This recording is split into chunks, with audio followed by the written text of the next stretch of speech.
baie dankie vir ons saamwees hier vanaand. Ons dink aan die wat hier kan wees nie, party is siek en uitstedig. En ons dank Here dat U in ons daar die behoefte geplant het om wel hier te kan wees. En dit is ons behoefte om U te dien met ons hele wese, hele hart, hele verstand, al ons kragte. En dit wil ons ook vanaand hier doen by die Bybelskool. En ons bid Here ook vir dit wat ons oor praat, dit wat ons uit die woord uit oor leer en bestudeer, dat dit ons lewens sal raak, ons leefwêreld sal raak, en dat U vir ons laas ook sal gaan gebruik in ons leefwêreld. Verskillende plekke waar ons kom, môre en wanneer ook al. Ons dankie vir U Gees wat vir ons ook lei, U Gees wat die oorspronklike skrywer van die woord is. En Here, baie dankie vir U woord. Ons eer U daarvoor. Om Christus wil. Amen. Ek het so hier op die bord geskryf, so sien, dit gaan oor die 7 demone wat gekoppel word aan die 7 doodsondes. Dit is iets omdat dit iets is wat nou nie baie sterk figureer in ons as protestante se godsdienstige belewenis nie, weet ons nie eintlik baie daarvan nie. Dit is iets wat al vir eeue kom in die kerk en so ek noem dit dat ons dan net kan sien, ons het al nou ek sê trek af na by nommer 5. Hierdie is nie dieselfde volgorde wat ons daarna gekyk het die afgelope kwartaal nie. Maar hoogmoed, dit wat ons eerste gedoen het in elk geval, word gekoppel aan Lucifer. En julle weet, Lucifer was 'n aardsengel gewees, was die mooiste van God se skepping, en dat dit dan nou juis bygedraai het tot sy hoogmoed, en dat hy dan gedink het, die aanbidding kom hom eerder toe. So Lucifer is dan een wat daar gekoppel word. Wat interessant is, as jy kyk hier so by punt 6, is Satan. Nou, wat is dan nou die verskil tussen Lucifer en Satan? Want is Lucifer dan nie Satan? Ja, en nee.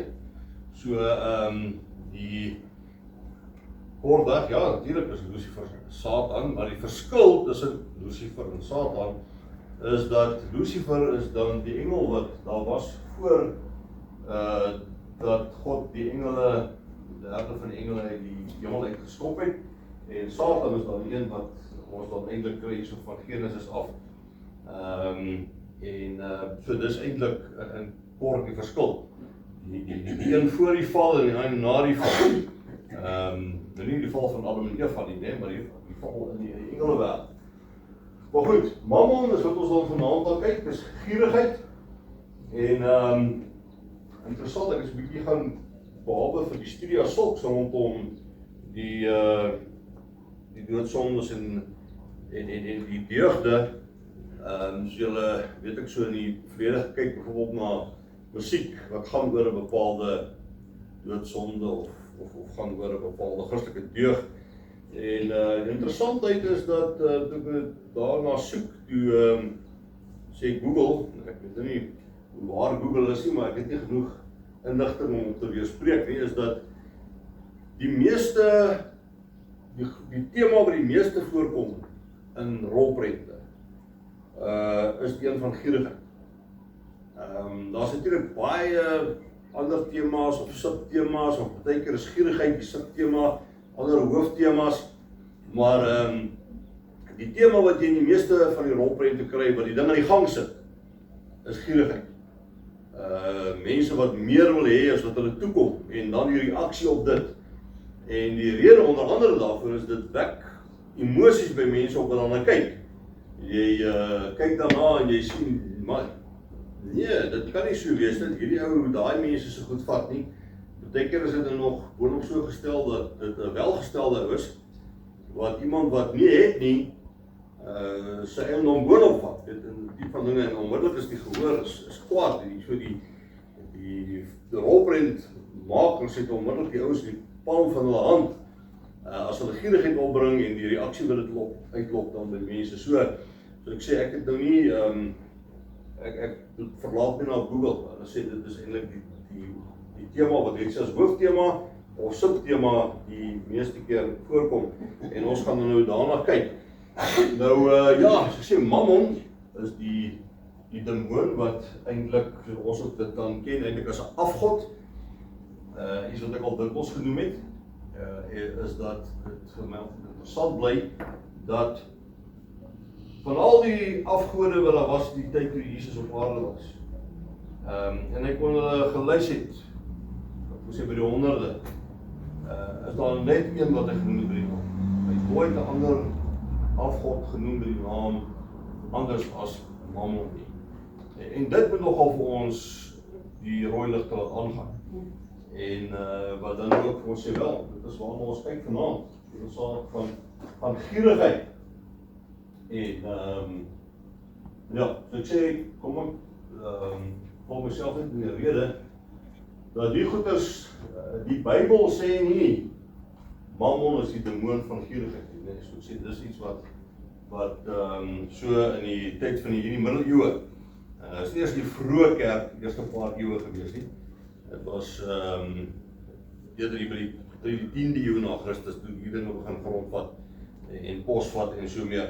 So want as jy die Bybel lees van Mammon, sê die Bybel nêrens hy is die demoon of die afgod dan rondom gierigheid. Maar nietemin, ek vertel nou maar vir julle die storie soos wat dit kom met die kerk so in die middeleeue.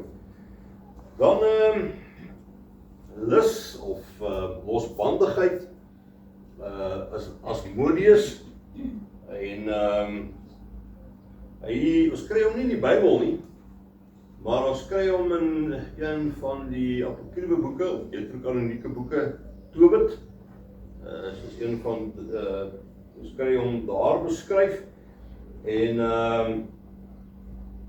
ja, hy word altyd beskryf as een wat 3 koppe het, 'n kop van 'n bul, 'n kop van 'n man en 'n kop van 'n ram. En hy word ook geteken as die vernietiger van huwelike en hulle noem hom ook een van die prinse van die hel, een van die 7 prinse van die hel. En ja, so dit is dan nou die demoon wat daaraan gekoppel word. Leviathan, julle het al dikwels al gehoor van Leviathan, snaaks genoeg. Nou julle daai gedig van A.G. Visser, toe die wêreld nog jong was. Ek hoop julle ken dit. Gaan so aan die ander kant Jerusalem, waar het gewoon Methuselem. Gaan in elk geval vertel nou van Methuselem, hoe hy moes nou hoor, wat hy 1000 jaar oud geword het. En dan praat hy daar van een van sy kinders wat soet sy Leviathan wors eet. Maar nietemin, julle moet dit kom, ek wil nou vir julle hele gedig opsê nie. Wel, ek kan nie, maar nietemin, ek kan vir julle grepe daarvan opsê, maar kom ons los dit liewers. En maar gaan kyk, dis 'n skitterende gedig A.G. Visser, toe die wêreld nog jong was, gespottery met Methuselem. Wel, is eintlik Methuselah, is in die Bybel. Praat van Methuselem. Goed, nou ja, ons lees in Job 41, Psalm 74, Jesaja 27. Ek gaan vir julle herhaal, Job 41, Psalm 74, Jesaja 27. Lees ons van Leviathan, wat eintlik beskryf word as 'n massiewe see-monster. En hy is dan nou die een wat op jaloesie, die demoon van jaloesie, maar hy skep chaos, dis wat die see-monster is. In die Bybel is die see dikwels op die teken van chaos. En iemand wat die waarheid verdraai, daarop uit is, om die waarheid te verdraai, om chaos te saai. Dit is in kort en dan, ek sê dan nou van jaloesie. Beelzebub, julle het nou baie dan ten minste al van Beelzebub gehoor, gelees in die Bybel, dat in die geleentheid waar die Fariseërs met Jesus beskuldig, dat hy die duivels uitdryf in die naam van Beelzebub, die owerste van die duivels, die demone, en letterlik beteken Beelzebub heer van die vlee. En interessant daar in die gedeelte in Lukas praat Jesus van die vinger van God, waar hy dan vir hulle sê, maar koninkryk kan nie homself verdeel wees nie, nee, hoe kan jy sal Beelzebub dan nou teen homself die duivels uitdryf? En baie interessant, verwys dit terug na die verhaal van die 10 plaag, ook daar waar die vlee eintlik die buggies en so meer dan die plaag was, ook vertaal kan word met vlee, insekte, en dat die Farao daar sê, ek sien die vinger van God, hier, en verwys Jesus terug na die vinger van God, verwys na Beelzebub, dit is baie interessante, ryk gedeelte daarin, en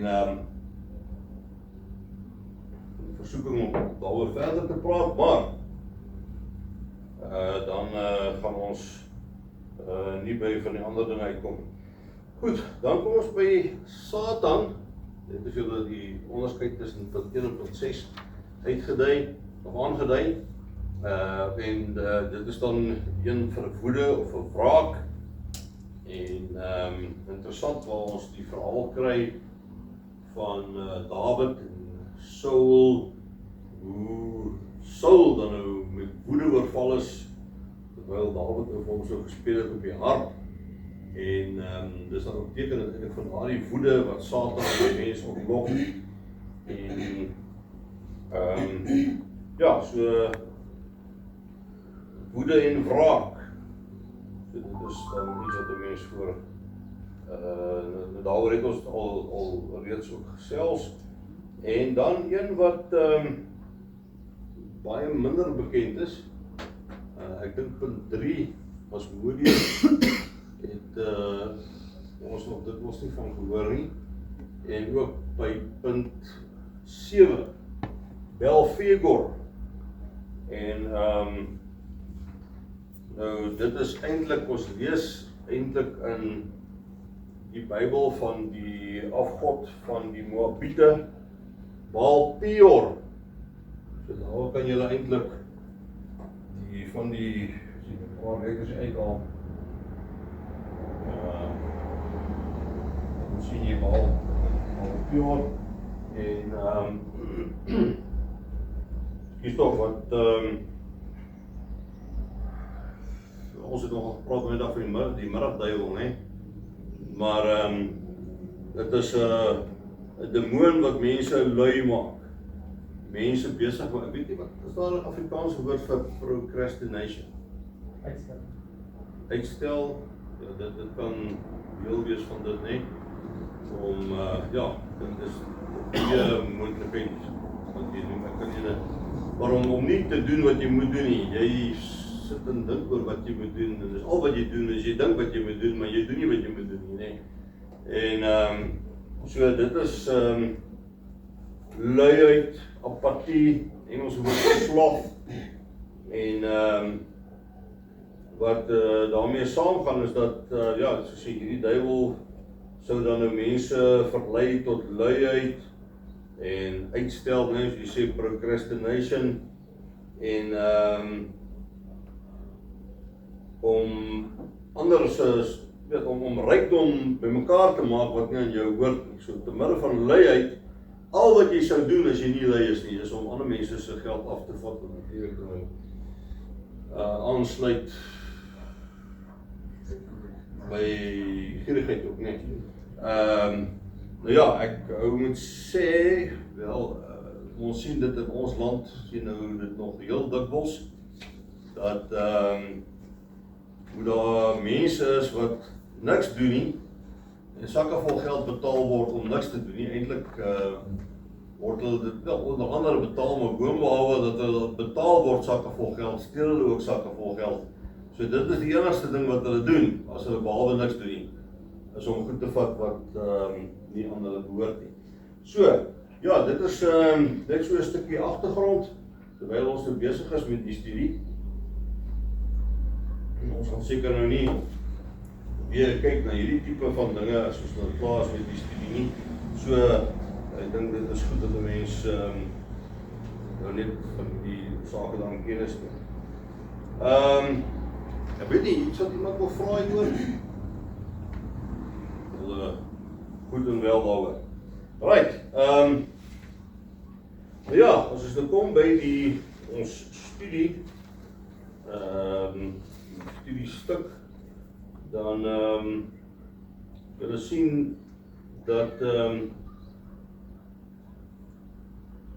as jy sien die laaste sin daarvan, die eerste paragraaf Thomas van Aquino, hy het eintlik 'n baie groot gees in die teologie van die vroeë eeue en word baie hoog geag nog steeds die Rooms-Katolieke Kerk. Wat duidelik is, dit gierigheid is 'n sonde teen God, mens alle doodsondes. En dan sê hy, hoekom? Omdat die mens ewige dinge verwerp terwille van tydelike dinge.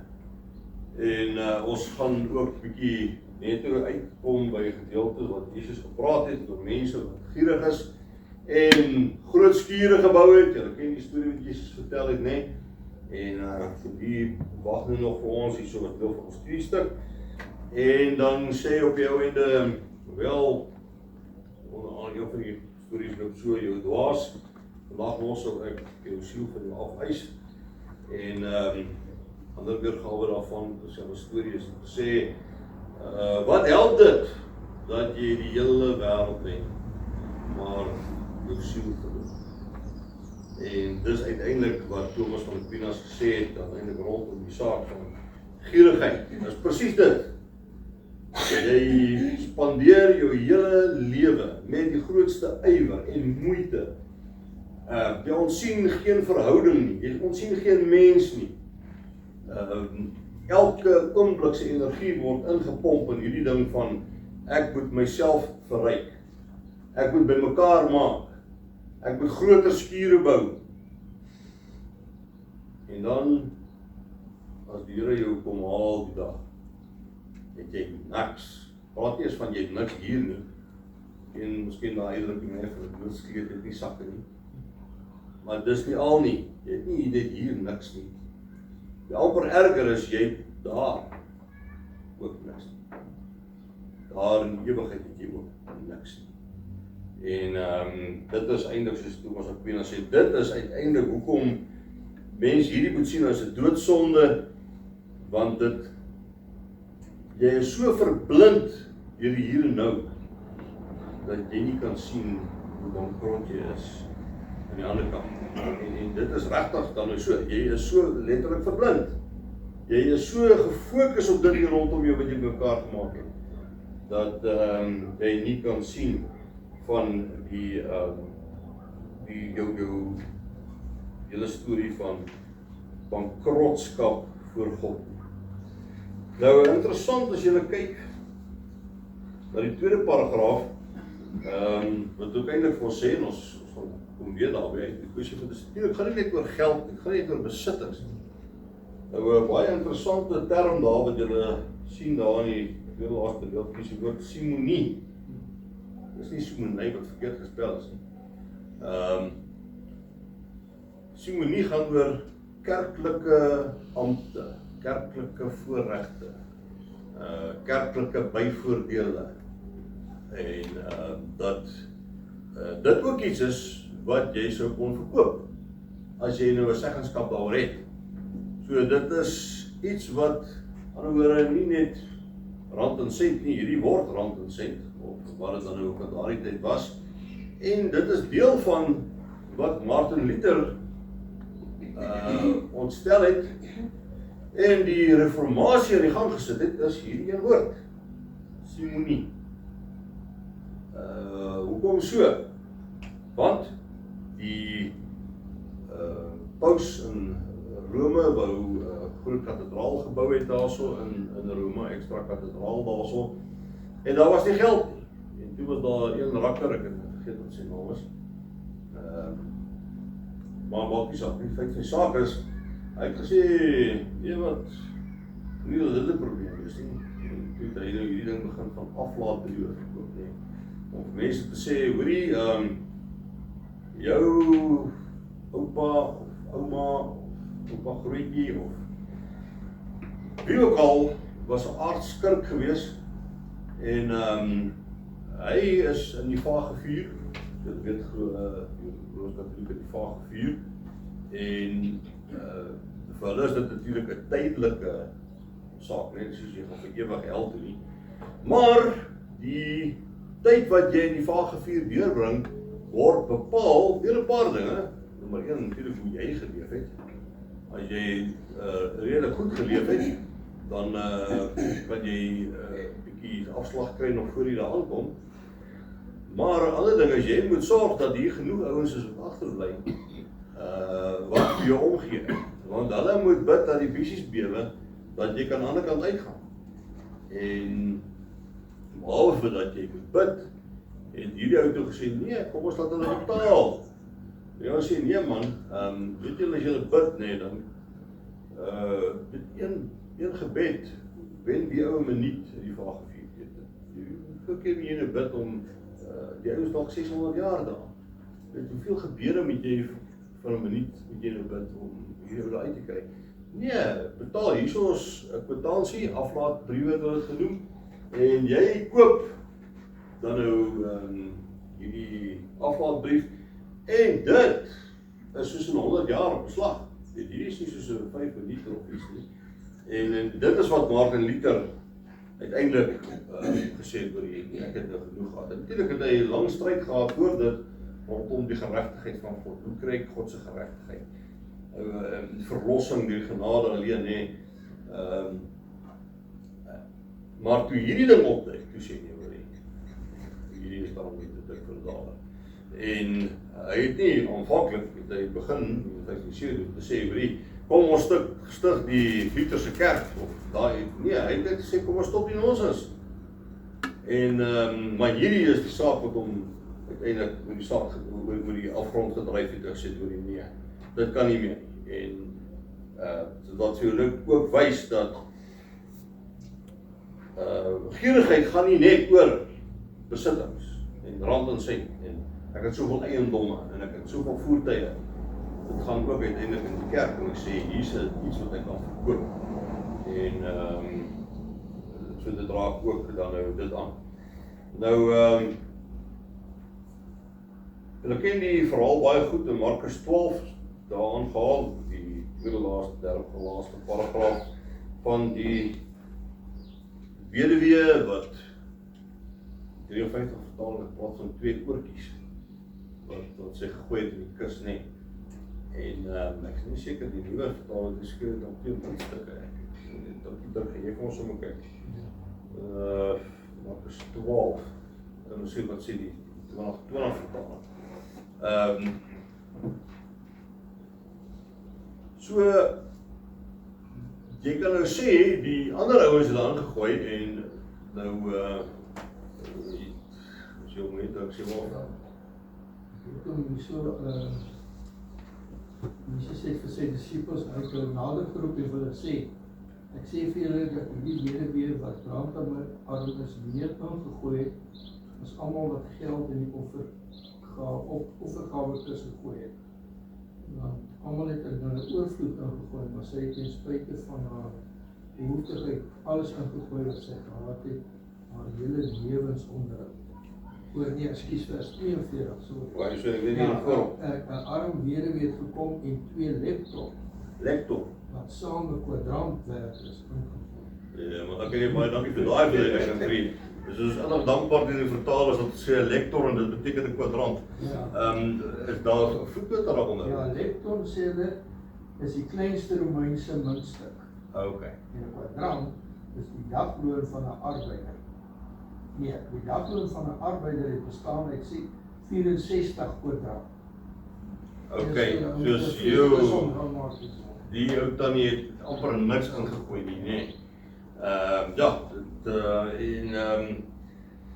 so dit gaan nie sê die Here Jesus oor het jy R1 miljoen ingegooi nie, of het jy R5 ingegooi nie. Maar die ding is, ou wat met daai R5 is dalk al wat die persoon het. So die ook dan nie wat is er van wees. Jy kan R1 miljoen ingooi, maar jy is dalk 100 miljoen sterk. Sê, R1 miljoen is baie geld. Maar in terme van wat is dit vir jou werd? En dit is waar hele moes die laaste versie sê daar, dink vers hele lewensonderhoud, nee. Ja, lewensonderhoud. Hele lewensonderhoud. Ja, en dit is net daai aan pas dat van vers 42 lees. Op belangrik. 43:18. So, ja, baie belangrik is dit dit gaan oor ek gee my alles vir die Here. Dit is die belangrike saak. Dis dalk nie baie nie, maar dis alles wat ek het. Nou as ons daar lees, die volgende paragraaf gaan dit ek sien die hoofgrond oor 100. En ek sien toe weer daar deur gaan ek het nie 'n teksverwysing daar, dis Matteus 8 vers 8. Ek kan dit nie daar by die hoofgrond oor 100, want ek meen daar's dit ons het gepraat word vir die hoofgrond oor 100. Maar hier Matteus 8 vers 8. En het gaan daaroor dat die hoofman onder 100 vir Jesus sê, maar ek is dit nie werd dat jy onder my dak inkom nie. Sê net 'n woord. En dan is my diensknegt gesond, en so meer. So daai ding van die Here is vir my so groot bo my. So dit gaan nie net oor 'n kwessie van wat ek gee nie. Dis hoe ag ek die God aan wie ek gee. Dit sluit dan ook daarbey aan. So ja, dit gaan dan sê in kort 'n hele kwessie van om rykdom op te gaar. En dit is baie moeilik vir ons wat in 'n westerse samelewing groot geword het om nie ook daaraan deel te wees. Ek weet, dit is hoe ons na die lewe kyk. Jy moet bymekaar maak. En bymekaar maak as sulks hoef nie 'n probleem te wees nie. Op voorwaarde dat jy ook uitdeel wat jy bymekaar maak. So, bymekaar maak op sigself kan 'n baie goeie ding wees. Daar's ouens wat baie beter kan bymekaar maak as ander. Maar wat maak ek met dit wat ek bymekaar gemaak het? Deel ek dit uit vir die wat nie het? Deel ek dit uit vir die Here se saak? Paulus skryf in Korintiërs, 1 Korintiërs 8, 1 Korintiërs 9, dan praat hy daar oor die vrygewigheid van die Korintiërs aan die gemeente in Jerusalem. En dis deel van die hele oefening is van hoe vrygewig is ek vir God se saak. En om iets te gee, kan al beteken ek mos net bymekaar gemaak het, nee. So, dit is baie belangrik dat ons ook daarna sal kyk. Maar ek het hierso gedeelte, ons het nie baie lang terug nie, ons kyk na 2 Konings 5 in die bediening van Elisa. En ons onthou van Gehasie, daai baie bekende spreekwoord, nee. Van waar Gehasie? En jy onthou die storie nee, van 'n Aman wat 'n leerowerste was en dat hy melaats was en hoe hy dan gekom het en Elisa gesê het, gaan swem so deur die Jordaan rivier en hy hom vervis het en sy die sterkte om uiteindelik oorweet het, man doen dit tog nou, wat sal dit gedoen het, niks verloor nie, en gesond geword het en gegaan het om te betaal klop klere en goud en al daai tipe dinge en Elisa gesê het, nee, dit is nie vir my nie, ek wil dit nie hê nie. En hoe Gehasie toe agterna gegaan het en gesê het, hoorie, nee, Elisa het om te bedink, ek het gedink, nee, dit is dat nog maar goed. En hy toe nogal die verskoning voorgehou dat daar het van die profeteskool en daar 'n paar jong manne aangekom wat nou nie klere het nie en ek gedink, miskien moet ons maar tog dit wat jy aangebied het, so is nou regtig baie gepas, jy kan nou nie glo hoe handig dit nou kan wees nie, so ek sal graag hierdie wil vat, en ons ken die storie, nee. En so dis deel daarvan om, ek het hier so sê, om God se genade te monetiseer, né? Om 'n monetêre waarde daaraan te voeg. Kom ons maak hierdie genade van God, alles is dan nou die genade van genesing. Kom ons sit geld daarby. Ons sit 'n prys daarby, nee. Dis deel van hierdie hele saak van gierigheid. Wat nou bring by ons dag en tyd van mense, hierdie sogenaamde geloofsgeneesers, wat as jy gaan kyk op die televisiekanale, ouens wat multimiljonairs is, in dollarterme, nee, ek praat nie eens van randterme nie, randterme. In dollarterme, ouens soos Benny Hinn, soos Kenneth Copeland, Kenneth Hagin, daar was ek, men praat nou die afgelope tyd van Epstein, hy het 'n eiland gehad, weet. Ek meen, hy het gekyk na ouens soos Benny, soos Kenneth Copeland, Kenneth Hagin, daar was dit 'n aanloopbaan op sy eiland. En van wat? Van geld maak uit skelmdinge van mense kan gesond maak. Nommer 1, al was dit regtig gesond maak, mense sê, dit is 'n gawe wat God jou gegee het. En nou is jy besig om mense te melk daarvoor. Maar hierdie is in die meeste gevalle is dit 'n kwessie van mense wat verkil word. Ouens kan hoogstens daar kom en ervaring hê van ek voel beter, ek is gesond. Ouens kom daaraan, heel wat van die video materiaal gesien, mense wat sê maar kanker het. Onder die op die oomblik as gevolg van suggestie, mense staan op uit 'n rolstoel, sê nee, ek is gesond, ek spring op en af, kyk hoe gesond is ek. Maar as daai ervaring uitgewerk is, dan sê ons net meer waar hulle was en hierdie monetêre waarde wat hulle koppel aan die genade wat God gee om iemand gesond te maak. En ek praat nie daardeur van dokters nie, nee, verpleegsters en fisioterapeute en tandarts. Dis nie daai tipe, dis reg. Ons moet ouens betaal. Dit is nie ouens wat hulle voorgee, oor die nee, zimsalabim, daar gaan jy, is gesond. Maar hierdie is regtig 'n ding wat ou moet, wat ons het dwars in die krop moet steek, hierdie geloofsgenesing. En dis heel dikwels die armste van arm mense wat uitgebuit word, sodat hierdie mense multimiljonairs is, skrikwekkend. So, voordat ons dan oorgaan daarso na, kom ons blaai na Kolossense toe. Kolossense 3 vers 5 tot 10. Sal ook lees vers Efesiërs 5. Maar iets wat iemand wil sê tot op hierdie punt of wil vra. Hulle staan rustig. Terwyl hulle blaai na Kolossense 3 toe, dis ek het aanhaling die wysheid van die Epikureërs, daar is nie 'n spesifieke boek nie, dis eintlik 'n samevatting van 'n klomp geskrifte, as mens gaan lees in Handelinge 17, dan lees mense daar van Paulus op die Areopagus, en hoe hy met die Griekse wysgeere daar, jy moet maar gedebatteer het, wat hulle gepraat het, jy ken die verhaal wat gepraat het van die onbekende God, nee, die beeld, daar is verskillende beelde gewees, en daar is ook een beeld van die onbekende God, wat hulle maar net gehad het, indien hulle dalk een van die gode nie daarop gesit het nie, dat hulle ten minste tussen hulle versekeringspolis, dat daar dalk vir die ook 'n beeld is, en Paulus het die geleentheid gebruik om eintlik te bespin. En dan sien ons later in Stoïsyne, was van die ouens wie Epikureërs, wie daar gesels het, en die Stoïsyne is ouens wat eintlik gesê het in kort, niks in die lewe is belangrik. So jy hoef jou niks te ontstel nie, niks is belangrik nie. Dit so hoef nie oor iets opgewonde te raak nie. Jy het al gehoor van die uitdrukking iemand met 'n stoïese lewensuitkyk, né? Stoïek. So dit is 'n bekende term, dan kom van hierdie ouens af.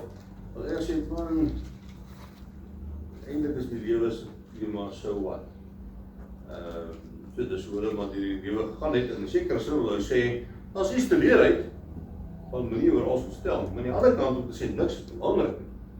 Ja, dis daarom ook nie waar nie, nee. Is 'n onderskatting van die lewe wat God vir mense gee. Die ander kant was die Epikureërs. Hulle was in sekere mate eintlik hedoniste, mense wat gesê het, alles gaan oor plesier. Sodra jy plesier het in die lewe, dan weet jy is besig om jou doel te verbeursigen. As jy in 'n situasie is waar daar nie plesier is nie, dan weet jy nie goed, dan is jy besig om die punt te mis. Nou, as deel van hierdie laasgenoemde ouens, dat hierdie aanhaling van hulle, so baie geld en baie mag sal mense nooit finaal gelukkig maak nie. Hulle sal altyd meer begeer. Geluk is die afwesigheid van begeerte. Teenoor die genot van rykdom staan die meerder genot van tevredenheid. Ja, ek dink dit is in 'n groot mate waar. Dit is net so, as het pad van die ou tannie van wie ons gelees het, en min geld wat gegooi het, sy het dalk meer tevredenheid gehad in haar lewe. Dit is nie waar dit gegaan nie. As die ouens wat 'n klomp geld gehad het, so dit rykdom maak my nie, kom ek stel het anders. Baie geld maak my nie ryk. Baie geld maak my nie ryk. Tevredenheid met die hoeveelheid wat ek het, maak my ryk. En dit mag dalk ook baie wees. Ek wil sê, dit beteken ook met ander woorde miljonairs kwalifiseer nie vir die, dalk is miljonair tevreden met dit, dit is goed. En 'n ou wat 'n tiende daarvan het, is ook tevreden. Dit is goed. Maar dit gaan oor, is jy tevrede met wat jy het. Dit maak jou ryk. En nie hoe baie jy het nie. Jy kan natuurlijk baie en baie en dan is het nog steeds nie. Wat van in 'n ligter lyn is, ek nie my kar ligter was, maar voel ek ryk. As jy jou kar ligter, As ek my kar laat was, goeie kar laat was. Ja, ek dink dit is goed so, nee. Ek dink ook aan deesdae sê mense as jou kar vol petrol op gaan maak, nee. Dan is jy skatryk. Ja, nee, kyk, Ik wil net sê, dat is, ek is tevrede met wat ek het, maar as daai miljonair daarom ons so 'n miljoen ekstra gee, ja. dan sal ek meer tevrede wees. Ja, nee, ek sal niks daarteen hê nie. Ek sal regtig dankbaar wees as hy daai wat hy ook mee tevrede is, nog steeds met my deel, sal nie sleg. Ek wil net kyk of sê hier in Handelinge 17 waar hulle praat, waar Paulus praat of die Epikuriërs. Ja. Die voetnoot sê, die Epikuriërs het geleer dat die dood die einde van alles is en daarom moet jy jou hele lewe ten volle geniet. Ja, dit is presies dit, nee. Nou ja, ek sê, hoewel hierdie aanhaling baie waarheid in het, ek sê, daar ander gedeelte, en dit is eintlik, hoekom hulle so gesê het, is dat ek weet, as jy doodgaan, so leef, geniet elke oomblik hierso, al is dit ten koste van wie, want die ding is, die dag as jy doodgaan, dan word jy net stof, dan is niks hierna nie. Ja, baie interessante diep hoofstuk daai Handelinge 17. Ja, kom ons kyk Kolossense 3. Ek lees daar vers 5 tot 10. Die ou en die nuwe lewe is die opskrif in die 83 vertaling. En hier sê Paulus, daarom moet julle die aardse dinge doodmaak wat nog deel van julle lewe is. Wat bedoel ek? Onsedelikheid, onreinheid, welis, slegte begeertes, en dan interessant, gierigheid wat afgoderry is. Gierigheid wat afgoderry is. Nou, dit bly baie naby aan mammon, wat 'n afgod is, gierigheid. Maar goed, kom ons lees verder. Deur sulke dinge kom die straf van God oor die mense wat aan hom ongehoorsaam is. Vroeger het julle ook aan die dinge meegedoen wat julle nog daarin, toe julle nog daarin gelewe het. Maar nou moet julle al hierdie dinge laat staan. Woede, haat, nait en gevloek. Vuil taal moet daar nie uit julle mond kom nie. En moenie vir mekaar lieg nie. Julle het met die ou sondige mens en sy gewoontes gebreek. En leef in die lewe van die nuwe mens, wat al hoe meer vernuwe word na die beeld van sy skepper en tot die volle kennis van God. Ja, dat is een hele klomp wat Paulus doen, né? paar luister trouwens in die woordstukkie. Maar, een van die dinge wat jy op die lys is, dit van gierigheid, wat jy moet vermy, want dit is afgoderry en dan sê uiteindelik, nee, moet anders te stel, jy kan nie God se beeld gelykvormig word, terwyl jy 'n gierige aard is. Dit is hoe ons einde, nee. Die einde daarvan is om vernuwe word na die beeld van sy skepper. En tot volle kennis van God kom. So sê, wat weet jy, dat is 'n hele paar dinge wat jy doen, maar een van die sake is gierigheid. En ja, interessant ook hoe hy die hele kwessie van taal hier inbring, né? Vuil taal. Dit kan daar dit groot debat van gevloek, vuil taal en so meer. En dan lieg. Jakobus het praat oor die tong. So dan Tolle van der Merwe wat gesê het by gebed dat die mense op 'n Christelike vloek moet eindig. Want ek kan voel daarom iets te sê, maar ek wil nie vloek nie, die mense op 'n Christelike vloek moet eindig. Maar as kyk die Efesiërs, sluit hierby aan. En baie interessant, ons koppel natuurlik hier aan mekaar, dit moet julle goed besef. Iemand wat ontuig pleeg, onsedelik lewe, of 'n gierige aard is, want gierigheid is afgoderry, het nie deel aan die koninkryk van Christus en van God.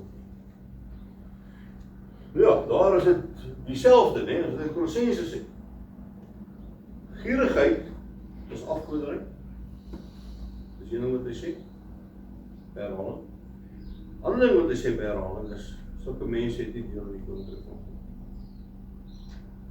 Dis nogal baie direk, nee. Nie 'n ding van beat about the bush, in Engels sê. Dit is iemand wat maar net bymekaar maak en veral eintlik ten koste van ander. Om bymekaar te maak, soos gesê het, dit hoef nie 'n probleem te wees nie. Jy kan bymekaar maak en uiteindelik ook vir ander gee, maar as dit is ten koste van ander, gierige aard, is jy besig om 'n afgod te aanbid.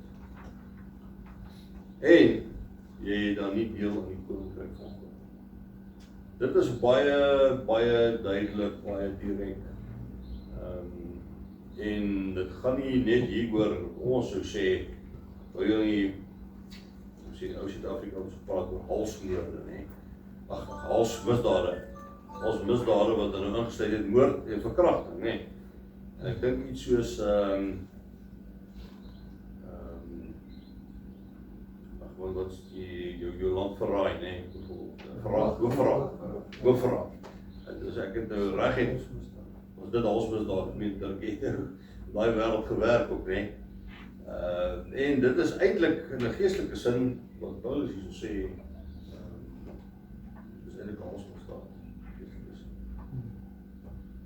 So, dit is nie 'n randsaak, dit is 'n baie belangrike ding. Ekskuus, kan ek net opmerking? Ja, asseblief. Dit kom weer vir my terug, ons het al in die verlede, ek het die woord een aandjie gebruik, God is finikie. Ja. En ons is geneig om sulke ou ligte vloekwoordjies te sê. Ja. En dit pas nie. Ja. God hou nie daarvan, punt. Ja. Nee, dit is so. Ek op wat ek al sê, ons is geneig om sonde in pastelkleure te teken. So 'n bietjie versag dit so bietjie, weet. En as jy nou praat wat jy net van taal gebruik, vloek. En ding is, dit gaan natuurlik oor vloek, maar dit gaan ook oor grove taal. Paulus skryf op 'n ander plek en dan sê hy, jy moet nie grove taal gebruik nie. En so, ja, dit is ek kan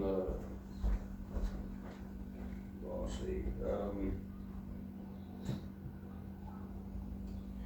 ja, so ja, wat ons kan onthou, soos jy sê, God is finitief. Dit is,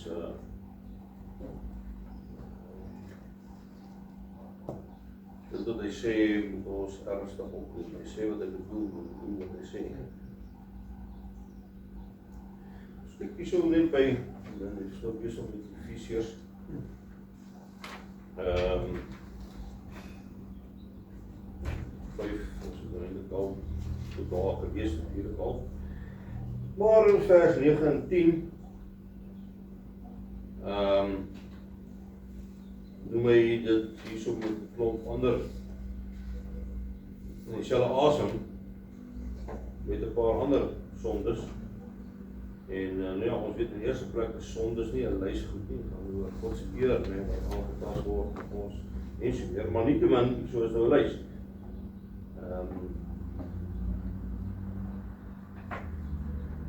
Vers 9 en 10, uit die lig kom alles soort wat goed en reg en waar is, praai julle voortdurend af of iets vir die Here aanneemlik is. Nie meedoen met effortlose praktyke van die duisternis. Ja, wat ek net, kom ek net gesê, het gaan nie in die eerste plek oor 'n lys nie, is 'n lys goed. Maar Paulus wil ook eintlik sê, hoor jy, dit gaan nie oor die lys nie. Oor hierdie lys, daar geskryf, is dit vir God aanneemlik. Vergeet dit, dis hierdie ding en hierdie ding en hierdie ding. Want daar's 'n klomp goed wat Paulus nie eens noem nie, wat jy nou so kon byvoeg hier by die lys, en as jy nou regtig die priesters en leviete van die Ou Testament wil wees om meer as 600 wette te lys daarso, dan kan Paulus sê, jy gee dit 'n bietjie kans, ek het nog 'n paar honderd om die by te skryf. Maar dit gaan oor die kwessie van, is dit vir God aanneemlik? Dit is uiteindelik die saak waaroor dit gaan. En die saak van gierigheid, die aard van die saak, is daarom dan nie vir God aanneemlik nie. Kom ons kyk na Lukas 12, julle spring 'n bietjie dan op punt 6 toe. Julle het ook gesê, ons gaan 'n bietjie by hierdie saak moet uitkom. Lukas 12, vers 15 tot 21.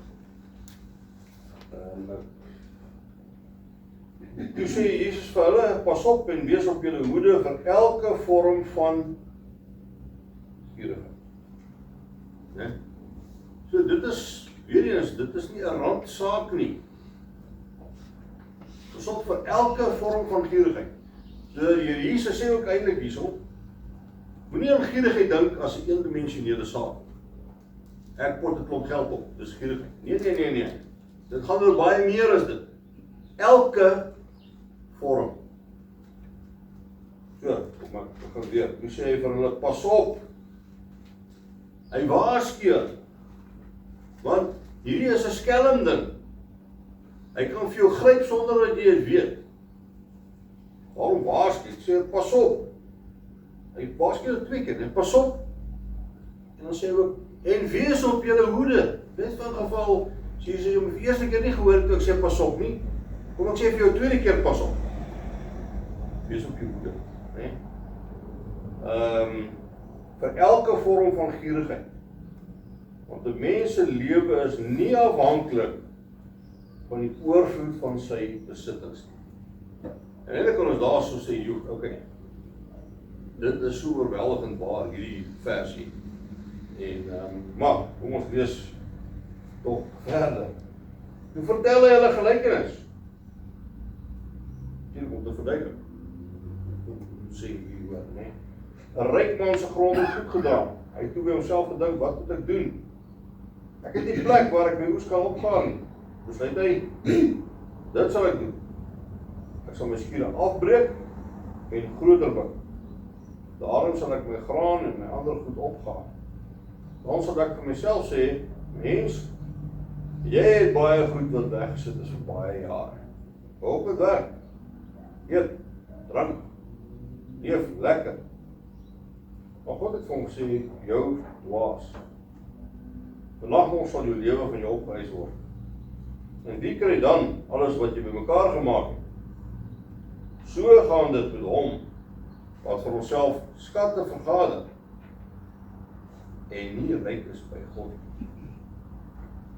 Die laaste woorde net soos daar gesê het, om skatte te hê, ek is ons woord dankbaar te wees, ons gaan skatte hê, bly vir jou part as jy die skatte het. Dit is nie as soks, fout nie, op voorwaarde jy die ander benadeel om te kry nie, skelmingstreke en, maar die laaste stukkie, en nie ryk is by God. Dit is uiteindelik die vreeslike ding, was om nie ryk te wees by God nie. En om nie ryk te wees by God nie, sê nie daar is 'n skaal nie, né? Okay, as jy ryk by God, as jy dalk 'n bietjie ryker by God, jy dalk die rykste by God. Nee, hierdie is 'n ding is ja of nee. Dis nie takke van vergelyking nie. Dis 'n ding van jy is of ryk by God of jy is dit nie. Ek sê daar is net 'n ding van en hoe is jy ryk by God? Jy is ryk by God wanneer jy juist dit wat nie in geldwaarde omgesit kan word nie. Die genade van die Here ervaar het. Die genade van die Here aanvaar het. En dat jou lewe daarvan vol is. Dit is so as jy ryk by God en op geen ander manier nie. Daarom is jy, so ek sê, jy is of ryk of jy is nie. Daar is nie 'n kwessie van ek het Jesus geken en hy het my sy kind gemaak deur genade en jy het maar jy is eintlik van die lot die rykste wat dit betref. Nee, soos almal is daar ryk by God. En so ja, uiteindelik kom ons by die hele kwessie ook van, ek sê in Grieks die woord van gierigheid, pleonexias, beteken eintlik die drang om meer en meer materiële besittings te hê, veral dinge wat jy nie nodig het nie. Dit beteken ook om mense te misbruik en te exploiteer, mense uit te buit. So dis eintlik waaroor dit gaan, as die daai ding. En dan, ja, ons kyk dan so vir die laaste, voor ons gebed ook lees aan Romeine 12,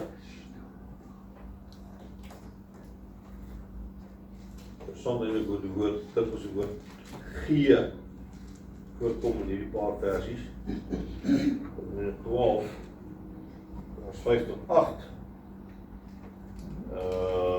staan net so is ons, al is ons baie in Christus een liggaam en afsonderlik lede van mekaar. Ons het genadegawes wat van mekaar verskil. Ons die genade wat God aan elkeen van ons gegee het. As dit die gawe is om God se boodskap te verkondig, laat ons dit gebruik in ooreenstemming met die geloof wat ons bely. As dit is om te dien, laat ons dien. As dit is om onderrig te gee, laat ons onderrig gee. As dit is om mense te bemoedig, laat ons hulle bemoedig. Dan is hierdie veral ter saak, as ons gee, laat dit sonder bybedoelings wees. As ons leiding gee, dan met toewyding. As ons ander help, dan met blymoedigheid. Dis veral hierdie twee sake wat ter sake is dan wat die onderwerp betref. Dit alles in ons lewe ter sake. Maar een ding is dat ons gee sonder bybedoelings. En as ander help, doen dit blymoedig. Ek kan dink, ja, dit maak die Here saam bly. Te gee sonder bybedoelings en om ander te help met blymoedig. Right, ons kom aan die einde van die aand, en ek lees vir ons hierdie gebed voor. Wat natuurlijk aansluit by die gedeelte, in die kerkgeskiedenis uit. Dierbare Here, leer my om vrygewig te wees, om U te dien soos U verdien, om te gee en nie die koste te bereken, om te veg en nie ag te slaan op die wonde nie, om my in te span en nie rus te soek nie, om te werk en nie beloning te verwag nie, behalwe om te mag weet dat ek U wil doen. Amen.